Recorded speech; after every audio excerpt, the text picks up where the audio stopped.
যে বিএনপির জন্ম হয়েছিল গণভোটের মাধ্যমে, সেই বিএনপি আজকে জুলাই গণঅভ্যুত্থান পরবর্তী গণভোটকে অস্বীকার করছে।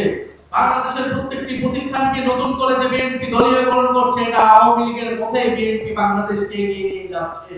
কৃষক কার্ড, ফ্যামিলি কার্ড দিতে দিতে বিএনপির তেল ফুরিয়ে গিয়েছে। বাংলাদেশের মুক্তিকামী জনগণ প্রতিজ্ঞা নিয়েছিল বাংলাদেশে নতুন করে কোনো স্বৈরতন্ত্র এই দেশে ফেরত আসতে দেওয়া হবে না। সেই প্রতিজ্ঞা থেকেই বাংলাদেশের সংস্কারের কার্যক্রম শুরু হয়। 5ই আগস্টের পর থেকেই প্রতি পদে পদে বিএনপি, তৎকালীন বিএনপি সেই সংস্কার কার্যক্রমে বাধা দিয়ে এসেছিল।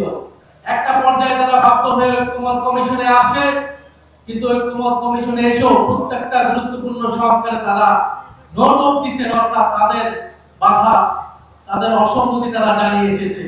সবশেষে তারা গণভোটের জনগণের চাপে, সেই সময়ের রাজনৈতিক বাস্তবতার চাপে তারা গণভোটে রাজি হলেও আমরা দেখতে পেলাম যে নির্বাচনের পর পর তারা গণভোটকে অস্বীকার করা শুরু করেছে।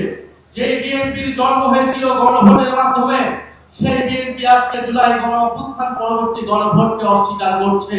ভারতপক্ষে বিএনপি তার অস্তিত্বকে অস্বীকার করতে শুরু করে দিয়েছে। আমরা খুব স্পষ্টভাবে বলতে চাই, বাংলাদেশের প্রত্যেকটি প্রতিষ্ঠানকে নতুন করে যে বিএনপি দলীয়করণ করছে, এটা আওয়ামী লীগের পথে বিএনপি বাংলাদেশকে এগিয়ে নিয়ে যাচ্ছে।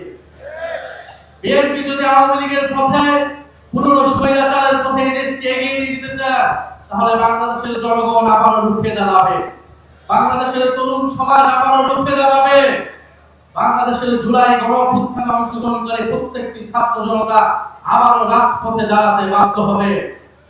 বিএনপি কৃষক কার্ড, ফ্যামিলি কার্ড দিয়ে জনগণের মন ভোলানোর চেষ্টা করছে। কৃষক কার্ড, ফ্যামিলি কার্ড দিতে দিতে বিএনপির তেল ফুরিয়ে গিয়েছে, জ্বালানি ফুরিয়ে গিয়েছে।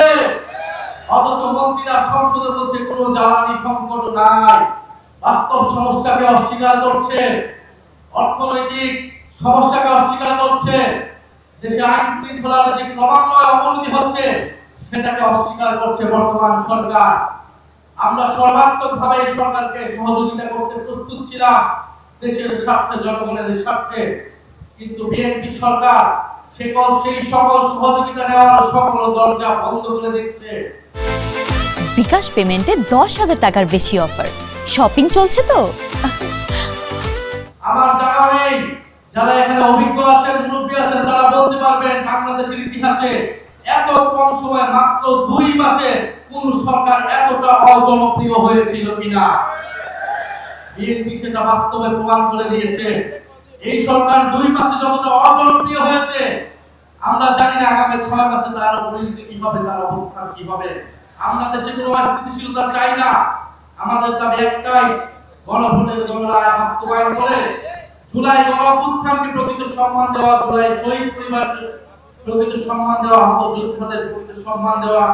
আমরা সেটার জন্য রাজপথে আছি, সংসদে আছি, ইনশাআল্লাহ আমরা ঐক্যবদ্ধভাবে আমাদের সে দাবি আদায় করব।